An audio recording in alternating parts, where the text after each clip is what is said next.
آیا استعداد تأثیری در یادگیری موسیقی داره؟ سلام، من سیامک رضوی هستم و شما در حال تماشای ویدیو شماره 018 از سری ویدیوهای دوره جامعه آموزش پیانو هستید. امروز نقش استعداد در یادگیری موسیقی رو بررسی خواهیم کرد. اگه این اولین ویدیویی که از این سلسله درس‌ها دارین تماشا می‌کنین، پیشنهادم اینه که از ویدیو شماره 011 که جهت معرفی این دوره آموزشی شروع کنید.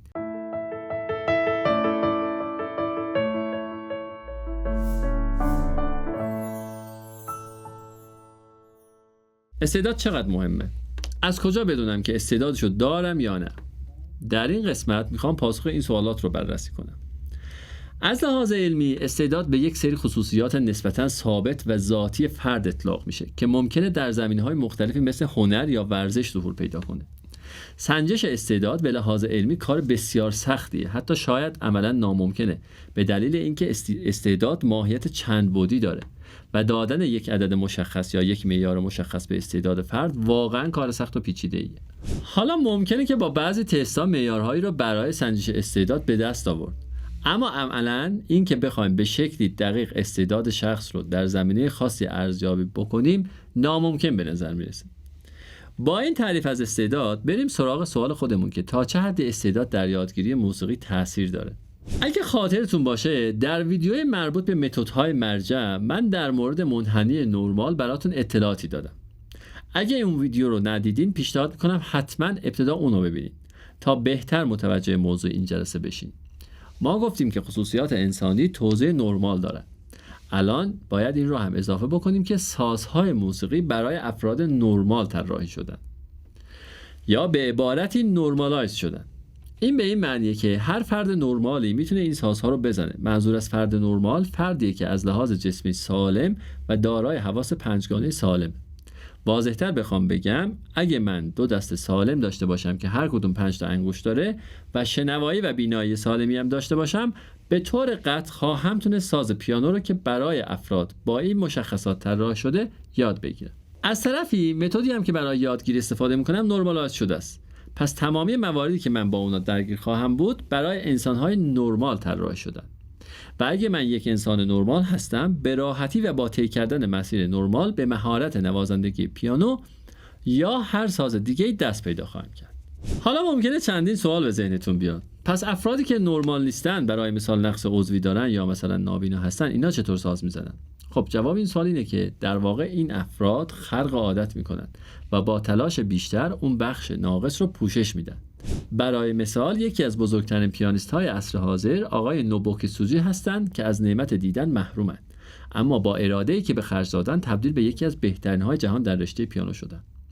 یا مثلا ممکنه این سوال از خودتون بپرسید: پس چرا بعضی از افراد سریعتر و راحت‌تر یاد میگیرن؟ جواب این سوال فقط در کلمه استعداد نهفته نیست، بلکه عوامل زیادی تو این زمینه تاثیرگذارن، از جمله پیش زمینه محیطی شخص. برای مثال کودکی که از بدو تولد با موسیقی بزرگ شده طبیعتاً سریعتر و راحت‌تر از کودکی یاد میگیره که برای اولین بار در کلاس موسیقی با اصوات موسیقی مواجه شده. یا نحوه نگرش و برخورد اطرافیان کودک در مورد موسیقی و تمرین تأثیر زیادی در رفتار کودک و در یادگیری موسیقی داره. پدر و مادری که خودشون ذوق موسیقی دارن یا افرادی هستند که به تمرین و تجربه بهای بیشتری میدن تا به نتیجه طبیعتاً کودکی رو پرورش میدن که ترس از تجربه کردن و عمل کردن نداره و این کودک به راحتی در میدان عمل پیشرفت میکنه.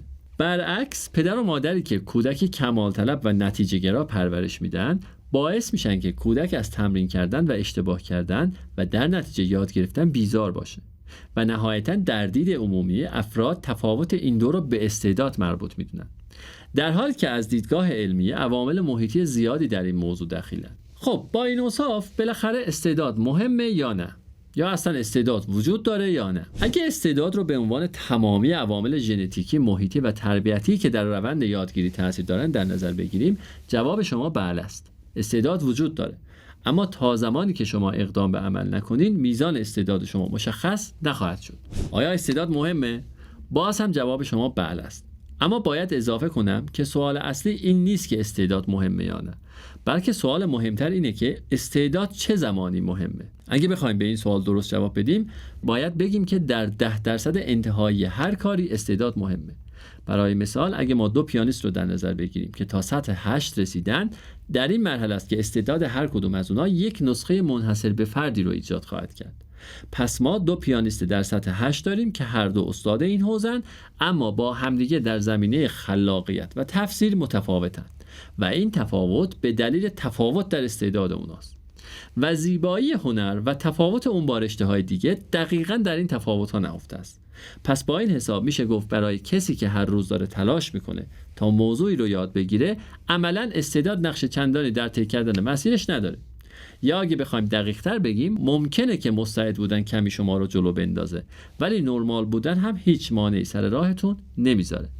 و به عنوان یک انسان نرمال شما قادرید یک ساز طراحی شده برای افراد نرمال رو با یک متد نرمالایز شده به راحتی یاد بگیرید. اگه این مطلب براتون مفید بود، لطفاً با لایک ویدیو و سابسکرایب کردن کانال احساستون رو به من اعلام بکنید. همچنین نظرات و سوالاتتون رو برام کامنت کنید.